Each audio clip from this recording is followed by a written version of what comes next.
တရား၅ပါးတို့သည်တန်တီရှိကြလေကုန်၏တရားတရားရှိတဲ့ယောက်ျားပဲဖြစ်ဖြစ်အမျိုးသမီးပဲဖြစ်အမျိုးသားပဲအော်ဒီအကျိုး၅မျိုးရှိတယ်ကတမဏိပင်စအဘယ်၅ပါးနည်းကိုမူကားယေတိဘိကဝေတန္တတဗုရိတံဥပအနုပသင်္ကရှံတိအခုတို့တရားတရားရှိတဲ့အမျိုးကောင်းသားအမျိုးကောင်းသမီးတယောက်မှာကိုနှုတ်နှလုံးစောက်နေတဲ့သူတော်ကောင်းတွေရဲ့အဆောက်အအုံကိုရတယ်ပထမံအနုပသင်္ကဟံတိသူတော်ကောင်းတွေဖရာတို့ပစ္စကမုဒ္ဒတို့အခုတို့အနီးဆုံးပြောရင်တို့ပေါ့ဆရာတော်ဘုရားကြီးနော်တို့နဲ့အနီးဆုံးဒီလိုသူတော်ကောင်းတွေရဲ့အဆောက်အအုံကိုအရင်ပေးတဲ့အခါမှာဘယ်လိုပုံပုံမျိုးကိုစောက်ရှောက်လဲမေးတရားတရားရှိတဲ့ပုံကိုပဲစောက်ရှောက်တာနော်မူယူပါတရားတရားပဲဘာကောင်းမှုတဲ့ဘာကောင်းမှုကမလုပ်တဲ့ပုံသူတော်ကောင်းတွေစောက်ရှောက်ပါမလားသွားကိုထိုင်နေကိုကံတပိတ္တကမ္မတကဟလားသူရှိလို့ဒီရက်ွက်ဒုက္ခရောက်တယ်အဲ့လိုပုံပုံမျိုးသူတော်ကောင်းတွေစောက်ရှောက်တာမစောက်ရှောက်ဘူးတဲ့အခုသူတော်ကောင်းတွေရဲ့ပထမအနုပသင်္ကရှံတိသူတော်ကောင်းတွေရဲ့စောက်ရှောက်ခြင်းကိုခံရတယ်အရင်ဆုံးသူတော်ကောင်းတွေဟာတရားတရားရှိတဲ့ပုဂ္ဂိုလ်တွေပဲစောက်ရှောက်တာတဲ့နော်ဘယ်လိုစောက်ရှောက်လဲကြောင်းလာရင်ပေါက်ရှောက်တော့ဘုန်းကြီးဝတ်အဲ့လိုတရားတရားမရှိတဲ့လူဆရာတော်ဘုန်းကြီးဝတ်ကြပါမလားဘယ်ဘုန်းကြီးမြင်ထွက်ပြေးနေပဲဒီဘုန်းကြီးဆရာတော်ကဘယ်လိုလုပ်ဘုန်းကြီးဝတ်ခိုင်းမှာနော်တရားတရားရှိတဲ့တရားတွေတရားမတွေပဲတို့သူတော်ကောင်းတွေကစောက်ရှောက်တာသူတော်ကောင်းတွေရဲ့အစောက်ရှောက်ကိုခံရခြင်းနံပါတ်1တရားတရားရှိခြင်းရဲ့အကျိုးပါပဲမှတ်မိမယ်နော်တရားတရားရှိရင်ဘာအကျိုးရနိုင်တယ်လဲမင်းသူတော်ကောင်းတွေစောက်ရှောက်တယ်နော်သူတော်ကောင်းတွေစောက်ရှောက်တော့ကိုအန္တရာယ်ကင်းမှာပေါ့နော်နံပါတ်1အဲ့ဒါတရားတရားရှိခြင်းရဲ့အကျိုးနောက်နံပါတ်2တရားတရားရှိရင်ဘာလဲဆိုတော့တတ္တိညေဝပထမံဥပသင်္ကပန္တိချင်းကတ်သူတော်ကောင်းတွေအခုရွာထဲသွားမှတခုကိစ္စတစ်ခုကြောင့်ဒီအိမ်တရားတရားရှိတဲ့အိမ်ဒီအိမ်တော့ငါတစ်ချက်လောက်ဝင်အောင်မယ်ဆိုတော့သူတော်ကောင်းတွေဟာကိုယ်စီလာရောက်ချင်းကတ်တာဟာတရားတရားရှိလို့ကိုကကံကံရဲ့အကျိုးလည်းမယုံကြည်ဘာတရားတရားမှမရှိတဲ့လူသူတော်ကောင်းတွေလာပါမလားမလာဘူးဟိုသူတော်ကောင်းတွေပြောတာအနှိမ့်ဆုံးကိုရင်လေးတစ်ပါးပဲကြည့်ဒီအိမ်ကစွန်းတစ်ခါမှသူ့ကိုမလောင်တဲ့အိမ်သူစွန်းရမလားအဲ့ဒီအိမ်ဒီအိမ်ကတ်စီနေတယ်တွားကိုရင်နေတော့အလူမကန်ဘူးနော်ကိုအိမ်ကိုကြော်သွားမှဘာကြောက်လဲအဲ့ဒါတရားတရားမရှိလို့ကံကံရဲ့ကျိုးလည်းမယုံဖရာတရားတန်ခါလည်းမယုံပြစ္ဆုတ်ပံဘဝတန်တာဘဝလည်းမယုံဘာမှမယုံနဲ့တရားတရားမရှိတဲ့အိမ်သူတော်ကောင်းတွေမချင်းကပ်ဘူးနော်အဲ့ဒီသူတော်ကောင်းတွေလာရောက်ချင်းကပ်ခြင်းကိုခံရတာဟာနံပါတ်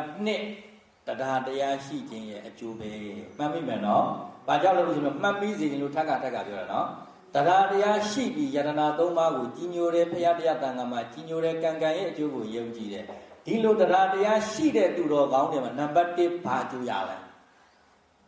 သူတော်ကောင်းတွေစောက်ရှောက်တာကိုခံရတယ်တဲ့နော်နံပါတ်2သူတော်ကောင်းတွေချင်းကပ်တာကိုခံရတယ်နဲ့နော်နံပါတ်3တရားတရားရှိရင်ဘာလဲဆိုတော့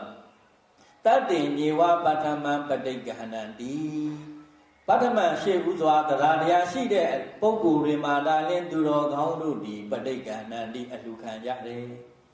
သူတော်ကောင်းတွေအလှခံသွားတဲ့အခါမှာတရားတရားမရှိတဲ့ပုဂ္ဂိုလ်မှာဘယ်တော့မှအလှမခံဘူးတဲ့နော်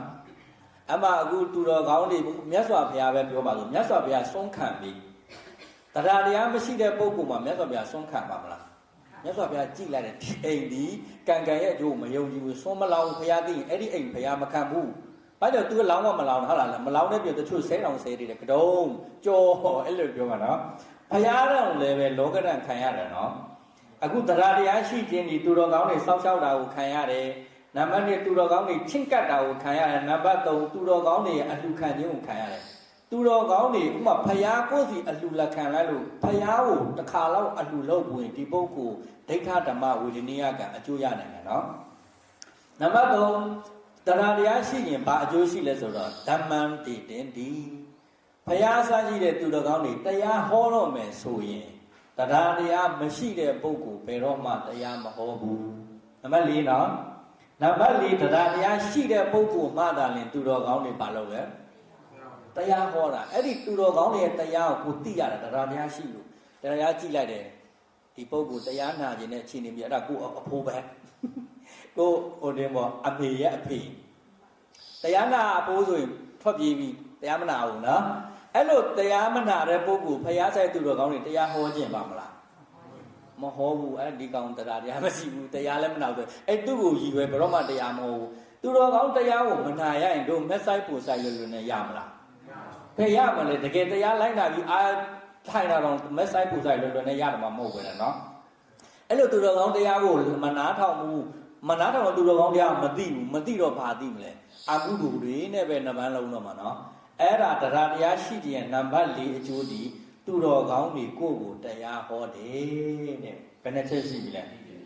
တရားတရားရှိတရားတရားရဲ့တုတ်တန်နံပါတ်2သူတော်ကောင်းတွေစောက်ရှောက်ခြင်းကိုခံရတယ်သူတော်ကောင်းတွေချင်းကပ်ခြင်းကိုခံရတယ်သူတော်ကောင်းတွေအလှခံခြင်းကိုခံရတယ်သူတော်ကောင်းတွေတရားဟောတာကိုနာရတယ်တရားတရားရှိလို့အဲ့လိုတရားတရားရှိလို့တရားတွေနာမကောင်းမှုတွေလုပ်လို့ဒီတရားတရားရှိတဲ့ပုဂ္ဂိုလ်နံပါတ်5အကျိုးဒီကာယတာဘေဒာပရမရဏတက္ကံလောကဥပပိစ္ဆတိဣမာနိခောဘိက္ခဝေတတ္တိကုလပုဒ္ဓေအာနိတံတာကုလပုဒ္ဓအမျိုးကောင်းသားအမျိုးကောင်းသမီးတွေတတ္တိတရားတရားရှိပြီဆိုရင်ကောင်းမှုကိုလွယ်လွယ်နဲ့လုပ်တယ်အဲ့လိုကောင်းမှုတွေလွယ်လွယ်နဲ့လုပ်မိတဲ့သူတော်ကောင်းများသာလင်း